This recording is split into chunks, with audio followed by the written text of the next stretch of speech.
భారతదేశంలో మరో పోరాటం రానుందా అంటే అవుననే సమాధానం బలంగా వినిపిస్తూ ఉంది. కేంద్ర ప్రభుత్వం డీలిమిటేషన్ పైన మరి 130వ రాజ్యాంగ సవరణ చేయడానికి ప్రతిపాదికలైతే విడుదల పరిస్థితి కనబడతా ఉంది. దానిపైన 2011 జనాభా లెక్కల ప్రకారము లోక్సభ నియోజకవర్గాలు పునర్విభజన చేయాలన్నట్టుగా కేంద్ర ప్రభుత్వం అయితే నిర్ణయించుకున్నట్టు కూడా తెలుస్తూ ఉంది. వీటిపైన కూడా ప్రతి ఒక్క పార్లమెంట్ సభ్యులకి సంబంధించి కూడా ఆ ప్రతిపాదకలు ఏవైతే ఉంటాయో వాటిని ఇచ్చినట్టు కూడా తెలుస్తూ ఉంది. ముఖ్యంగా మహిళలకు సంబంధించిన 33% రిజర్వేషన్ అంశం కావచ్చు, ఈ లోక్సభకు సంబంధించిన పునర్విభజనకు సంబంధించిన అంశం కావచ్చు, ఇప్పుడు యావత్ భారతదేశం మొత్తం కూడా ఇవే చర్చలు జరుగుతూ ఉన్నాయి. ఉత్తరాది రాష్ట్రాలు దక్షిణాది రాష్ట్రాల మధ్య మరి పోరుకి ఈ కేంద్ర ప్రభుత్వము ఒక తెర తీస్తూ ఉంది. ఎందుకంటే ఈ డీలిమిటేషన్ అనేది తీసుకురావడం వల్ల మరి దక్షిణ రాష్ట్రాలకి ఇబ్బంది కలుగుతూ ఉందంటూ ఇటు సీఎం రేవంత్ రెడ్డి చేసిన వ్యాఖ్యలు ఏవైతే ఉన్నాయో అవన్నీ చూసాము.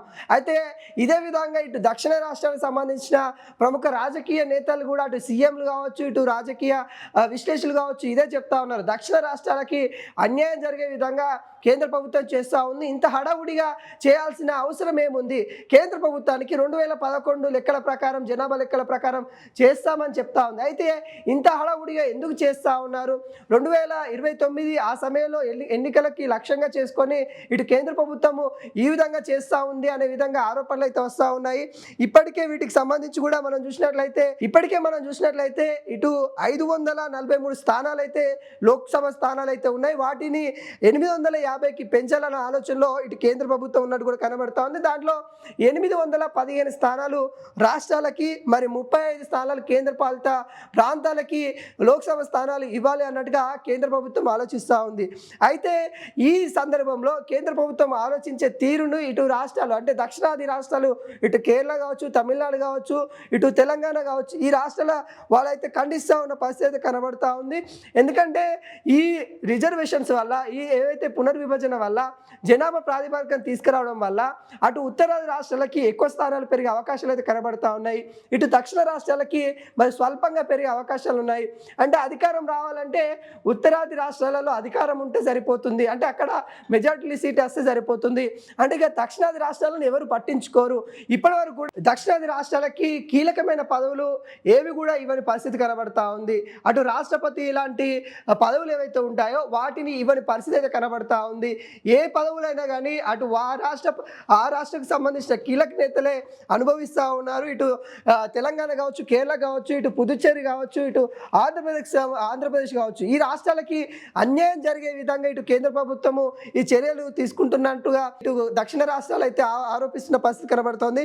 దానిలో భాగంగానే కర్ణాటక సీఎం సిద్దిరామయ్య, తమిళనాడు సీఎం మరి ఎంకే స్టాలిన్ గారు, ఇటు తెలంగాణ సీఎం రేవంత్ రెడ్డి వీళ్ళంతా కూడా పోరాటానికి పిలుపునిస్తా ఉన్నారు. ఖచ్చితంగా మరో పోరాటం చేయాల్సిందే కేంద్ర ప్రభుత్వం పైన, కేంద్ర ప్రభుత్వం తీరు పైన చేయాల్సిందే అన్నట్టుగా ఇటు పిలుపునిస్తున్న పరిస్థితి కనబడతా ఉంది. ఒకసారి చూద్దాం, అంటే ఉత్తరాది దక్షిణాది రాష్ట్రాలలో ఎన్ని స్థానాలు పెరుగుతూ ఉన్నాయి, ఏ రాష్ట్రాలలో ఎన్ని పెరుగుతున్నాయి ఒకసారి క్లియర్ కట్గా చూసే ప్రయత్నం చేద్దాం. దక్షిణాది రాష్ట్రాల్లో మనం చూసినట్లయితే తమిళనాడు, కర్ణాటక, ఆంధ్రప్రదేశ్, తెలంగాణ, కేరళ ఈ ప్రధానంగా అయితే ఉంటాయి. ఇప్పుడు తమిళనాడులో 39 స్థానాలు అయితే ఉన్నాయి. అవి 59 నుండి 60 పెరిగే అంచనాగా కనబడుతుంది. 59 పెరగచ్చు అన్నట్టు కూడా తెలుస్తూ ఉంది. కర్ణాటకలో మనం చూసినట్లయితే 28 స్థానాలు ఉన్నాయి. 28 స్థానాలకి 42 స్థానాలు పెరిగే అవకాశాలు కనబడతా ఉన్నాయి. ఆంధ్రప్రదేశ్లో 25 స్థానాలు ఉన్నాయి, 38కి పెరిగే అవకాశాలు కనబడుతున్నాయి. తెలంగాణలో 17 స్థానాలు ఉన్నాయి, వాటికి 25 స్థానాలు పెరిగే అవకాశాలు కనబడుతుంది. అదేవిధంగా కేరళలో 20 స్థానాలు ఉన్నాయి, 30 స్థానాలు పెరిగే అవకాశాలు అయితే కనబడుతుంది. మొత్తానికి 66 స్థానాలు మాత్రమే ఇటు దక్షిణ రాష్ట్రాలకి పెరుగుతున్నాయి. అంటే ఇప్పుడు ఉత్తరాది రాష్ట్రాలు ఒకసారి చూద్దాం. ఉత్తరాది రాష్ట్రాల్లో ముఖ్యంగా ఉత్తరప్రదేశ్, బీహార్, మధ్యప్రదేశ్, రాజస్థాన్, గుజరాత్ ఉంటుంది. దాంట్లో భాగంగానే ఉత్తరప్రదేశ్లో 80 స్థానాలు ఉన్నాయి, అక్కడ 120 పైన పెరిగే అవకాశాలు కనబడుతుంది. బీహార్లో 40 స్థానాలు ఉన్నాయి, అక్కడ 60 స్థానాలు పెరిగే అవకాశాలు కనబడుతుంది. మధ్యప్రదేశ్లో 29 ఉన్నాయి, అక్కడ 44 పెరిగే అవకాశాలు కనబడుతున్నాయి. రాజస్థాన్లో 25 ఉన్నాయి, 38 పెరిగే అవకాశాలు కనబడుతున్నాయి. గుజరాత్లో 26 ఉన్నాయి, 39 పెరిగే అవకాశాలు కనబడుతున్నాయి. ఇక్కడ ఉత్తరాది రాష్ట్రాలు అన్ని కలిపితే 101 స్థానాలు పెరుగుతూ ఉన్నాయి. ఇటు దక్షిణాదికి 66 మాత్రమే పెరుగుతూ ఉన్న పరిస్థితి కనబడుతుంది. ఇక్కడ క్లియర్ కట్గా కనిపిస్తూ ఉంది. ఉత్తరాది రాష్ట్రాలకి మేలు చేసే విధంగా జనాభా ప్రాతిపదికన ప్రకారము అక్కడ ఉత్తరాది ప్రజలకి మేలు జరిగే విధంగా కేంద్ర ప్రభుత్వం చేస్తున్న తీరును కూడా మనం ఇక్కడ క్లియర్ కట్గా చూడొచ్చు. అయితే జనాభా ప్రాతిపదికన తీయడం అనేది కూడా కరెక్ట్ కాదన్నట్టు కూడా ఇటు దక్షిణ రాష్ట్రాలకు చెప్తా ఉన్నారు. ఎందుకంటే గతంలో మనం చూసాం కుటుంబ నియంత్రణ అనేది తీసుకొని వచ్చారు. ఆ కుటుంబ నియంత్రణ తీసుకొని వచ్చి కాంగ్రెస్ గవర్నమెంట్, అప్పుడున్న కాంగ్రెస్ గవర్నమెంట్ తీసుకొని వచ్చేసి ఇక్కడ నుండి అంటే దక్షిణాది రాష్ట్రాల నుండి మొదలుపెట్టేసి కనిపించిన వ్యక్తి వల్ల కుటుంబ నియంత్రణ ఆపరేషన్ చేశారు. దానివల్ల దక్షిణాది రాష్ట్రాలకి అన్యాయం జరిగింది. ఇక్కడ క్లియర్ కట్గా తెలిసిన విషయమే, ఇది యావత్ భారతదేశానికి కూడా తెలిసిన విషయమే. అలాంటి నేపథ్యంలో ఇటు జనాభా ప్రాతిపదికన ప్రకారం ఎలా తీసుకుంటారు, మరి 50% దక్షిణాది వాళ్ళకుంటే ఇటు 50% ఉత్తరాది వాళ్ళకు కూడా ఉండే విధంగా, అంటే న్యాయం జరిగే విధంగా, సమతుల్యంగా ఉండే విధంగా మరి చర్యలు తీసుకోవాలి అంటూ ఇటు ప్రతిపక్ష నేతలు అయితే కోరుతున్న పరిస్థితి కనబడుతుంది. ఈ నేపథ్యంలో ఈరోజు ఇండియా కూటమికి సంబంధించి మల్లికార్జున ఖర్గేతోని అధ్యక్షన ఇటు అందరూ కూడా నాయకత్వాన్ని వహిస్తూ అంటే అందరి లీడర్ కూడా సమావేశమవుతున్న పరిస్థితి కనబడతా ఉంది. ఈ నేపథ్యంలో సీఎం రేవంత్ రెడ్డి కూడా ఢిల్లీకి వెళ్ళిన పరిస్థితి కనబడతా ఉంది.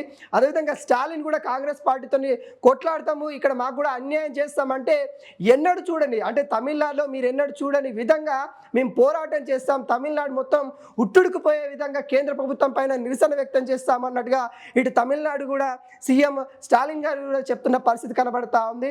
ఈ నేపథ్యంలో ఇటు కేరళ కూడా అదేవిధంగా ఉంది. ఇక పుదుచ్చేరి లాంటి ప్రాంతాల్లో కూడా అదేవిధంగా వ్యతిరేకత అయితే క్లియర్ కట్గా కనిపిస్తూ ఉంది.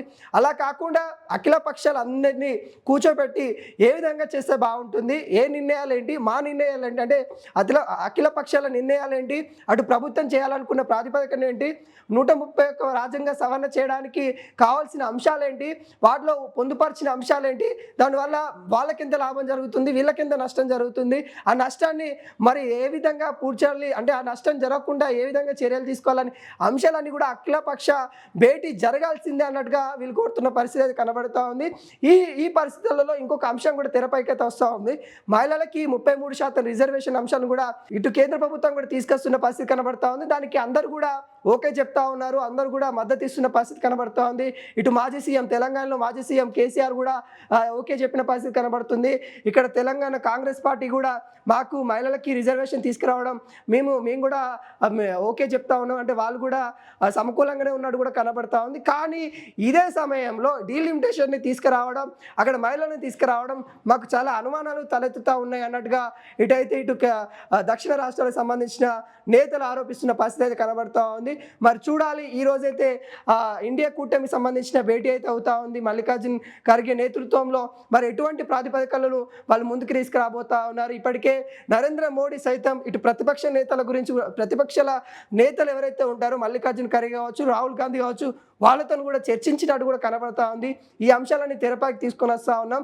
ఈ విధంగా ముందుకెళ్దాం అనుకుంటున్నాం. మీ యొక్క ఏదైతే మీ యొక్క ప్రాతిపదికలు ఏవైతే ఉంటే వాటిని కూడా ఇవ్వండి అన్నట్టుగా ఇటు వీళ్ళని కూడా కోరినట్టు కూడా కనబడతా ఉంది.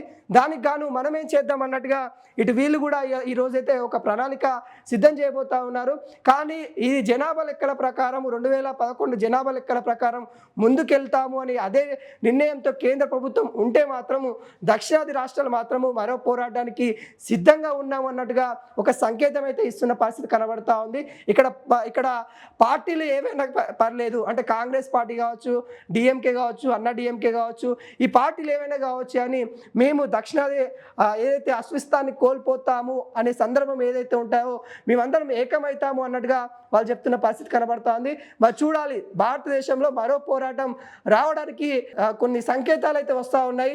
మరి కేంద్ర ప్రభుత్వం తీసుకున్న నిర్ణయం పైనే ఆధారపడే అంశాలు అయితే కనబడతా ఉన్నాయి. మరి చూడాలి, దీనిపైన కేంద్ర ప్రభుత్వం ఎటువంటి నిర్ణయం తీసుకుంటుందనేది కూడా చూడాల్సిన పరిస్థితి కనబడతా ఉంది.